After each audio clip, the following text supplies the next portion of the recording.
Hello बच्चों, कैसे हैं आप सभी। मैं हूं आपके साथ अमरीश सैनी। तो आइए आज हम करेंगे 12th class physics chapter number 2। तो चैप्टर नंबर 2 जो हमारे पास चैप्टर है फिजिक्स का, ये फर्स्ट चैप्टर से ही रिलेटेड है। अगर आपने वह चैप्टर क्या होगा तो ये चैप्टर आपकी समझ में अच्छी तरह से आ जाएगा, नहीं तो थोड़ा प्रॉब्लम हो जाएगी। लेकिन फिर भी हम कोशिश करेंगे कि आपको समझ में आ जाए। चलिए करते हैं ज़रा इसको। इसमें चैप्टर का जो नाम है वह है स्थिर वैद्युत विभव तथा धारिता। तो हम इसमें विभव विभव और धारिता के बारे में पढ़ेंगे मोस्टली, ये क्या होता है। चलिए हम हमारे पास जो फर्स्ट हेडिंग है वह है विद्युत विभव। ठीक है, ये विद्युत विभव हो या ना या वैद्युत विभव हो, एक ही बात होती है। तो विद्युत विभव क्या होता है, जरा ध्यान देना।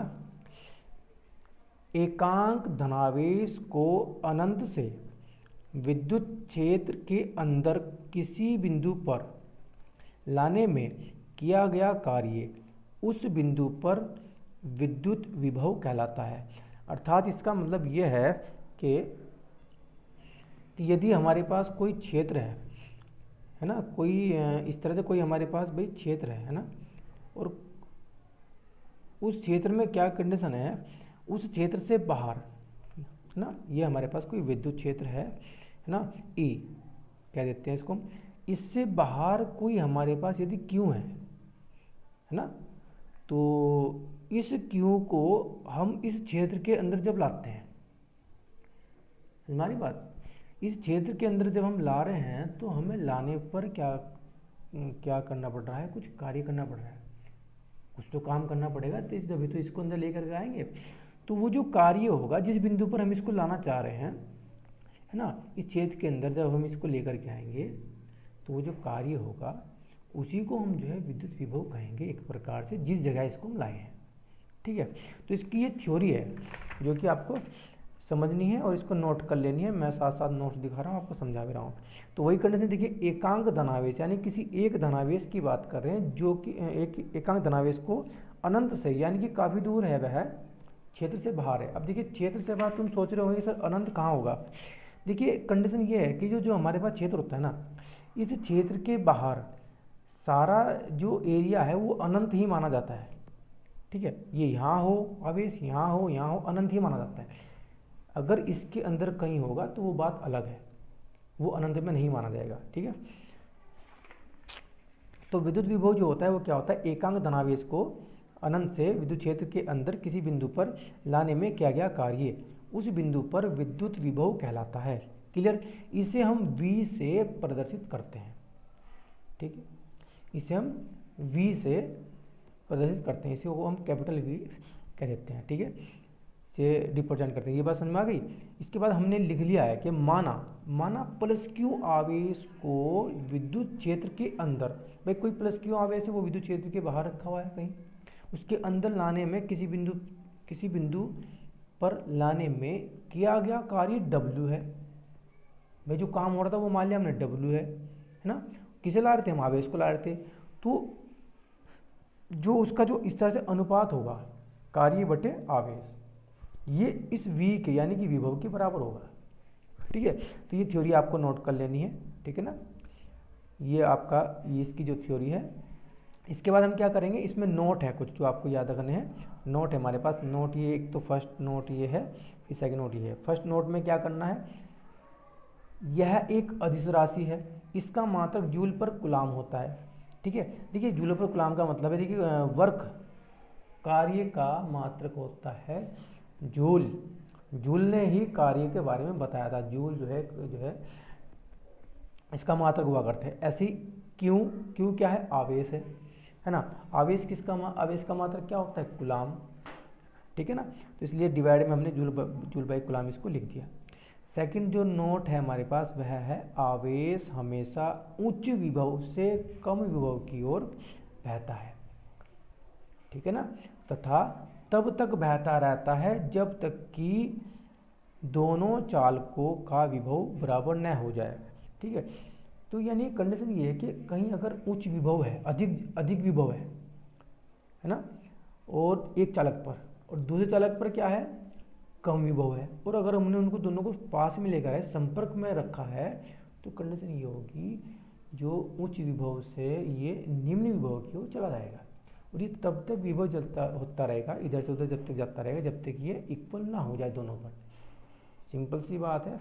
जैसे कि हमारे पास क्या होता है, पानी है, ठंडा पानी है, गर्म पानी है, एक प्रकार से जो गर्माहट जो है वो ठंडे पानी के अंदर पहुंच जाती है। तो अगर हम उनको मिलाते हैं वो तब तक होते रहते हैं जब तक वो गुनगुना ना हो जाए। ठीक है, तो इस तरह से हमारे 2 पॉइंट हैं जो आपको याद रखने हैं। इसकी विमा आपको याद रखनी है। विमा क्या होती है, विद्युत विभव की विमा, ये आपको याद करनी है, ml² t-3 a-1। ठीक है ना, ये a के ऊपर है, ठीक है, -1। ये कहाँ से आया है, ये विमा निकालनी, पहले वर्ग की विमा लिखेंगे फिर आवेश की विमा लिखेंगे, उनको ऊपर लेके जाएंगे तब कंडीशन प्राप्त होगी। खैर चलिए, इसके बाद हमारे पास है विद्युत विभवांतर।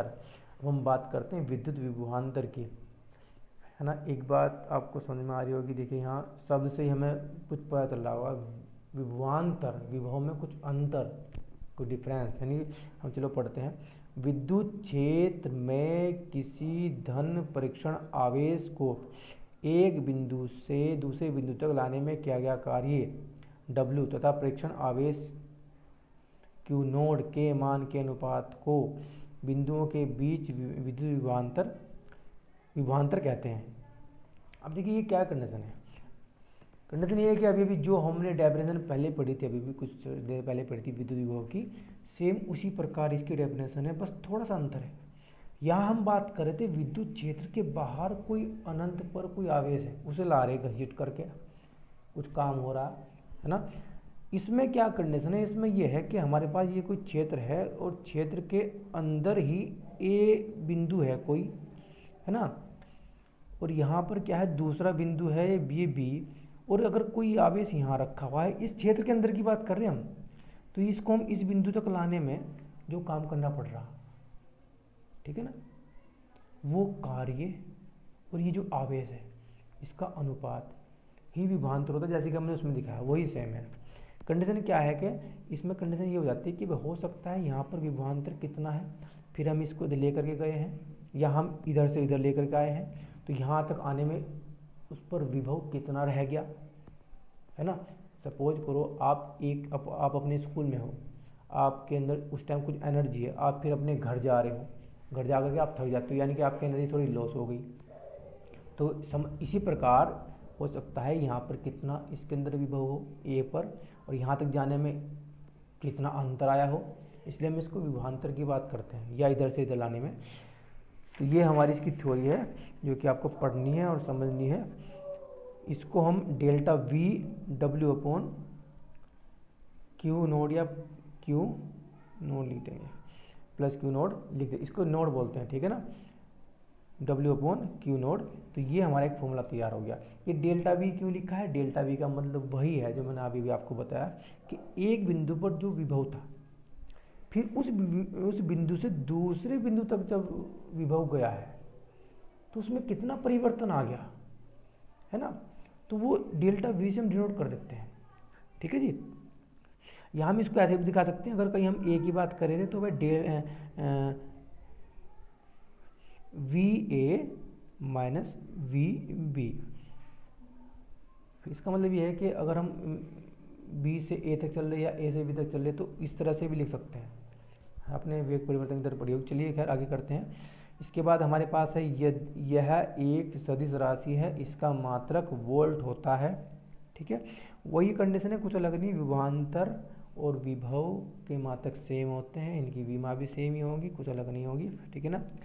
अच्छा, फिर नोट में हम पढ़ेंगे, नोट आपको ध्यान रखना है, नोट क्या होता है। विद्युत क्षेत्र की दिशा के विपरीत चलने पर विभव का मान बढ़ता है। ये क्या होता है, अगर जब हमारे देखिए हमारे 12th क्लास में फिजिक्स में 8 क्वेश्चन 1 मार्क्स के आते हैं, एक नंबर के 8 क्वेश्चन आते हैं, उसमें से 4 क्वेश्चन होते हैं ऑब्जेक्टिव। तो ऑब्जेक्टिव में भी पूछ लेते हैं आपसे कि विद्युत क्षेत्र के विपरीत दिशा में चलने पर विभव बढ़ेगा या घटेगा, या कोई परिवर्तन नहीं होगा, या शून्य हो जाएगा, है ना। 4 ऑप्शन आपको मिलेंगे, तो ये थोड़ा ध्यान रखना है, इसलिए नोट लिखवाए गए हैं। तो अगर हमारे पास विद्युत क्षेत्र की डायरेक्शन इधर की ओर है, मतलब किसी भी साइड में होगी डायरेक्शन, तो उसके अपोजिट हम चलते हैं तो क्या हो जाएगा, वो बढ़ेगा, ठीक है ना। अच्छा, फिर सेकंड जो नोट है, पृथ्वी का विभव शून्य माना जाता है क्योंकि इसकी धारिता अनंत होती है तथा आवेश को घटाने या बढ़ाने पर विद्युत विभव में कोई परिवर्तन नहीं होता। इसका मतलब यह है कि भाई धरती जो है ना, पृथ्वी इतनी बड़ा क्षेत्रफल है पृथ्वी का, इसकी जो धारिता है वो काफ़ी बड़ी है। तो हम क्या करते हैं कि इसमें हमने कहा है कि पृथ्वी का जो विभव होता है वो शून्य होता है क्योंकि इसकी धारिता जो है वो बहुत बड़ी है। हम कैसे मापेंगे, बहुत बड़ी होती है, तो इसलिए हम क्या करेंगे, इसको जीरो माना जाता है, ठीक है ना। तो कंडीशन ये है कि अगर हम आवेश की वैल्यू हम जो है बढ़ा दें या घटा दें तो उस पर कोई फ़र्क नहीं पड़ने का, जो आवेश होता है वो उतना ही रहेगा, विभव जो होगा वो सेम रहेगा जो जितना है था उस पर। खैर, आगे हमारा जो अगला पॉइंट है वह है प्रत्येक वस्तु का विभव पृथ्वी के सापेक्ष माना जाता है, ठीक है ना। ये नोट में बात है। अगला जो नोट है, यदि किसी वस्तु को पृथ्वी से जोड़ दिया जाए तो उस वस्तु का विभव भी शून्य हो जाता है, ठीक है। तो ये कुछ नोट हैं जो हमें याद रखने हैं। इसके बाद नेक्स्ट पॉइंट पर करते हैं। तो नेक्स्ट हेडिंग है हमारे पास में समविभव पृष्ठ, ठीक है। समविभव पृष्ठ ये भी हमारे क्वेश्चन आ चुका है बोर्ड में, ठीक है। समविभव पृष्ठ क्या होता है जरा पढ़ते हैं। विद्युत क्षेत्र में खींचा गया वह पृष्ठ जिसमें स्थित प्रत्येक बिंदु पर विभव समान होता है, ठीक है, वह समविभव पृष्ठ कहलाता है। जैसे कि हमारे पास कोई विद्युत क्षेत्र है ना, इस तरह से कोई हमारे पास ये विद्युत क्षेत्र है भाई, इसकी डायरेक्शन इधर की ओर है, ठीक है, पूरा ही दिखा देंगे इस तरह से ना करके। ये हमारे पास विद्युत क्षेत्र है। तो इसमें क्या कहा है हमने, देखिए इसमें अगर हम प्रत्येक बिंदु पर मैं कोई ऐसे प्रश्न बना लूँ, है ना, ये कोई प्रश्न मैंने ऐसे बना लिया, वो कैसे बना सकते हैं, आयताकार बना लो, है ना, वर्गाकार बना लो। तो अगर इसके प्रत्येक बिंदु पर मैं चेक करता हूँ, क्या मैं इस पर विभव चेक करता हूँ प्रत्येक बिंदु पर और वो मुझे समान मिलता है, सेम मिलता है। माना यहाँ पर 5 वोल्ट विभव है, इस बिंदु ए पर 5 वोल्ट विभव है ना, और 5 वोल्ट विभव ही मुझे बी बिंदु पर मिल जाए, 5 वोल्ट विभव ही हर बिंदु पर मिल जाए, तो इस पृष्ठ को जो खींचा है मैंने, इस पृष्ठ को मैं समविभव पृष्ठ कहूँगा। समविभव का मतलब समान विभव वाला पृष्ठ। क्लियर। तो ये हमारा टॉपिक इस तरह से था। इसके बाद है हमारा विद्युत प्रवणता क्या होती है, थोड़ा इसको पढ़ लेते हैं। विद्युत प्रवणता क्या होती है? विद्युत क्षेत्र में दूरी के सापेक्ष विभव परिवर्तन की दर को विभव प्रवणता कहते हैं। सिंपल सी बात है, अगर हमारे पास विद्युत क्षेत्र है तो उसमें क्या हो रहा है, अगर उसमें विद्युत क्षेत्र में क्या हो, विद्युत क्षेत्र में विभव जो हो वो चेंज होने लगे, कि एक पॉइंट पे कुछ था, दूसरे पॉइंट पर कुछ और होने लगे, तीसरे पे कुछ और होने लगे, है ना। तो उस दर को, वो जो जिस दर से, माना मेरे पास भाई एक क्षेत्र था, उस क्षेत्र में क्या कंडीशन है भाई, माना इस बार क्या हुआ, यहाँ 5 वोल्ट है मेरे पास ए पर, बी पर यहाँ क्या आ गया, जो मेरे पास 6 आ गया, है ना। सी पॉइंट पर मेरे पास ये जो है कितना आ गया, 7 आ गया। तो ये जो दर होगी ना, ये जो चेंज है, दर का मतलब सेम डिफरेंस आ रहा है, ये दर होगी, इसी को हम विभव प्रवणता कहते हैं, ठीक है। अच्छा, ये हमने लिख रखा है, यदि डी आर दूरी चलने पर, डी आर का मतलब बहुत कम दूरी, जहाँ डी लग जाता है या डेल्टा लग जाता है वो बहुत छोटी चीज़ होती है। डी आर दूरी चलने पर विभव में परिवर्तन की दर डी वी हो जाए तो उस टाइम हम इसको विभव प्रवणता को हम इस तरह से डिनोट कर देंगे, ठीक है ना। D V upon D R या delta V upon delta are.